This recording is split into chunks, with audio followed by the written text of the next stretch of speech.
ಕಲಬುರಗಿ ಜಿಲ್ಲಾ ಪಂಚಾಯಿತಿ ಮುಖ್ಯ ಕಾರ್ಯನಿರ್ವಾಹಕರ ಅಧಿಕಾರಿಗಳ ಕಚೇರಿಯ ಮುಂದೆ ಪ್ರತಿಭಟನೆ ಮಾಡಿ ಕಲಬುರಗಿ ನಗರದಲ್ಲಿರುವ ವಿದ್ಯಾನಗರದಲ್ಲಿರುವ ಸರ್ಕಾರಿ ಬಾಲಕಿಯರ ಪ್ರಿ ಮ್ಯಾಟ್ರಿಕ್ ವಸತಿ ನಿಲಯದಲ್ಲಿ ವಿದ್ಯಾರ್ಥಿನಿಯರಿಗೆ ಕಳಪೆ ಮಟ್ಟದ ಊಟ ಪೂರೈಕೆ ಮಾಡುತ್ತಿರುವುದು ಹಾಗೂ ವಿದ್ಯಾರ್ಥಿನಿಯರ ಅವ್ಯಾಚ ಶಬ್ದಗಳಿಂದ ನಿಂದಿಸುತ್ತಿರುವ ವಾರ್ಡನ್ ಮೇಲೆ ಸಮಾಜ ಕಲ್ಯಾಣ ಇಲಾಖೆ ಡಿಡಿ ನೀಡಿರುವ ವರದಿಯ ಆಧಾರದ ಮೇಲೆ ಕೂಡಲೇ ಕರ್ತವ್ಯದಿಂದ ವಜಾಗೊಳಿಸಿ ಎಂದು ಆಗ್ರಹಿಸಿದರು. ಬಡ ವಿದ್ಯಾರ್ಥಿಗಳ ಮೇಲೆ ಅನ್ಯಾಯ ಮಾಡುತ್ತಿರುವ ಹಾಸ್ಟೆಲ್ ವಾರ್ಡನ್ಗೆ ಬೇಕೇ ಬೇಕು, ಎಲ್ಲಿವರೆಗೂ ಹೋರಾಟ, ಏತಕ್ಕಾಗಿ ಹೋರಾಟ, ಬಡ ವಿದ್ಯಾರ್ಥಿಗಳ ಮೇಲೆ ಅನ್ಯಾಯ ಮಾಡುತ್ತಿರುವ ಹಾಸ್ಟೆಲ್ ವಾರ್ಡನ್ಗೆ ಕಾನೂನನ್ನ ವಜಾ ಮಾಡಲೇಬೇಕು. ಸರ್ಕಾರ ಅವಧಿಯಿಂದ ವಜಾ ಮಾಡಲೇಬೇಕು. ಮನೆ ಆಳ ಹಾಸ್ಟೆಲ್ ವಾರ್ಡನ್ಗೆ ವಜಾ ಮಾಡಲೇಬೇಕು. ಬೇಕೇ ಬೇಕು, ಬಡ ಎಲ್ಲಿವರೆಗೂ ಹೋರಾಟ, ಏತಕ್ಕಾಗಿ ಹೋರಾಟ, ಸೈರಾ ಬಾನುವರಿಗೆ ವಜಾ ಮಾಡಲೇಬೇಕು.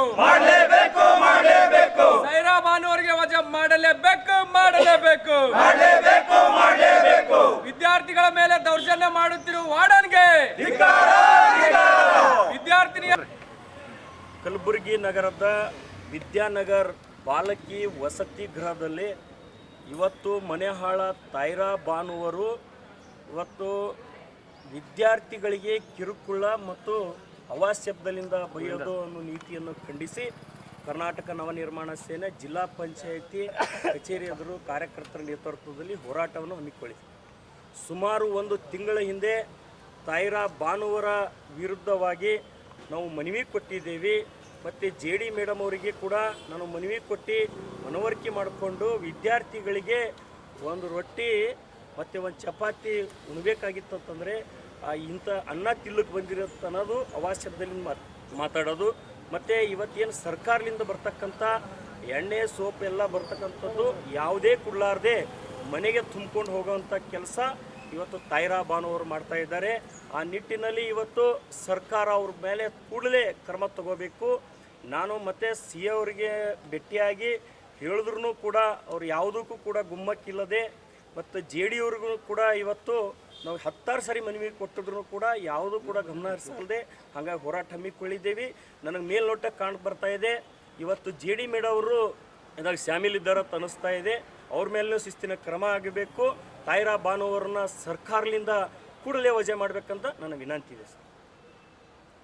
ವಿದ್ಯಾನಗರದಲ್ಲಿ ವಿದ್ಯಾರ್ಥಿನಿಯರ ವಸತಿ ನಿಲಯದಲ್ಲಿ ಅಲ್ಲಿರುವಂಥ ವಾರ್ಡನ್ ಸಾಯ್ರಾ ಬಾನು ಎನ್ನುವರು ಸುಮಾರು 250ಕ್ಕಿಂತ ವಿದ್ಯಾರ್ಥಿನಿಯರು ಅಲ್ಲಿ ವಾಸ ಇರ್ತಾರೆ ಹಾಸ್ಟೆಲ್ನಲ್ಲಿ. ಅವರಿಗೆ ಯಾವುದೇ ಥರದಿಂದ ಮೂಲಭೂತ ಸೌಕರ್ಯ ಸರ್ಕಾರದಿಂದ ಬಂದರೂ ಕೂಡ ಅವರಿಗೆ ಕೊಡ್ತಾ ಇಲ್ಲ. ಮತ್ತು ಅವರಿಗೆ ಊಟದ್ದು ಭಾಳ ಪ್ರಾಬ್ಲಮ್ ಮಾಡ್ತಾ ಇದ್ದಾರೆ. 2 ಟೈಮ್ ಊಟ ಕೊಡ್ತಾ ಇದ್ದಾರೆ. ಅದು ಬೆಳಗ್ಗೆ 8 ಗಂಟೆ ಕೊಟ್ಟರೆ ಸಾಯಂಕಾಲನೇ ಕೊಡ್ತಾ ಇದ್ದಾರೆ. ಮತ್ತು ಮಧ್ಯಾಹ್ನದಿಂದ ಏನೂ ನೋಡ್ತಾ ಇಲ್ಲ. ಮತ್ತು ವಿದ್ಯಾರ್ಥಿನಿಯರು ಅದ್ರ ಬಗ್ಗೆ ಕೇಳಿದರೆ ಅವ್ರಿಗೆ ಏನು ಮಾಡ್ತಾರೆ, ಧಮಕಿ ಹಾಕುವಂಥ ಕೆಲಸ ಮಾಡ್ತಾ ಇದ್ದಾರೆ. ಇದ್ರ ಬಗ್ಗೆ ನಾವು ಹೋದ ತಿಂಗಳು ಮೇಲಾಧಿಕಾರಿಗಳಿಗೆ ಮನವಿ ಸಲ್ಲಿಸಿದ್ದೀವಿ. ಆದರೂ ಕೂಡ ಅವರು ನಿರ್ಲಕ್ಷ್ಯ ಮಾಡ್ತಾ ಇದ್ದಾರೆ. ಇದೇ ರೀತಿ ನಡ್ಕೊತ ಹೋದರೆ ಮುಂದೆ ವಿದ್ಯಾರ್ಥಿನಿಯರ ಭವಿಷ್ಯ ಏನಾಗಬೇಕು, ಹಾಸ್ಟೆಲ್ನಲ್ಲಿ ಇರುವಂಥ ಅವರು ಕರೆಕ್ಟ್ ಶಾಲೆಗೆ ಹೋಗಬೇಕಾದ್ರೆ ವಿದ್ಯಾಭ್ಯಾಸ ಮಾಡಬೇಕು. ಊಟ ಬೇಕು, 3 ಹೊತ್ತು ಊಟ ಕೊಡ್ತಾ ಇಲ್ಲ. ಮತ್ತು ಹೊಟ್ಟೆಗೆ ಊಟ ಕೊಡ್ತಾ ಇಲ್ಲ. ಅವರು ಸರ್ಕಾರದಿಂದ ಬರುವಂಥ ಕಿಟ್ಗಳು ಕೊಡ್ತಾ ಇಲ್ಲ. ಅವ್ರು ಏನು ಮಾಡ್ತಾರೆ, ದುರುಪಯೋಗ ಮಾಡ್ಕೊಂಡು ತಮ್ಮ ಮನೆಗೆ ತುಂಬಿಸ್ಕೊಂಡು ಹೋಗ್ತಾ ಇದ್ದಾರೆ.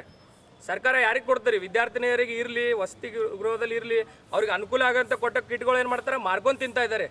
ಮೇಲಾಧಿಕಾರಿಗಳು ಭೀ ಇದರಲ್ಲಿ ಕೈವಾಡ ಇದೆ. ಅವರು ಕೂಡ ಎಚ್ಚೆತ್ತುಕೊಳ್ಬೇಕು. ಇದರಿಂದ ಈ ಸಾಯ್ರಾ ಬಾನು ಅವರನ್ನು ಮೊದಲು ಅವರಿಂದ ಅಲ್ಲಿಂದ ವಜಾ ಮಾಡಬೇಕು, ಸಸ್ಪೆಂಡ್ ಮಾಡಿ ಅಲ್ಲಿಂದ ತೆಗಿಬೇಕು ಅವ್ರಿಗೆ. ಇಲ್ಲಿಂದ ಮುಂದಿನ ಬರುವಂಥ ದಿನದಲ್ಲಿ ವಿದ್ಯಾರ್ಥಿನಿಯರು ಕೂಡ ರೋಡಿಗೆ ಬಂದು ಜಿಲ್ಲಾ ಪಂಚಾಯತಿ ಅಥವಾ DC ಕಚೇರಿ ಎದುರು ಬಂದು ಅವ್ರ ಮುಖಾಂತರ ಹೋರಾಟ ಮಾಡ್ಕೋಬೇಕಾಗತ್ತಂತ ಈ ನಮ್ಮ ಕರ್ನಾಟಕ ನವನಿರ್ಮಾಣ ಸೇನೆಯಿಂದ ಹೇಳಕ್ಕೆ ಇಷ್ಟಪಡ್ತೀನಿ. ಸುನಿಲ್ ಶಿರ್ಕೆ, ಜಿಲ್ಲಾ ಪ್ರಧಾನ ಕಾರ್ಯದರ್ಶಿಗಳು.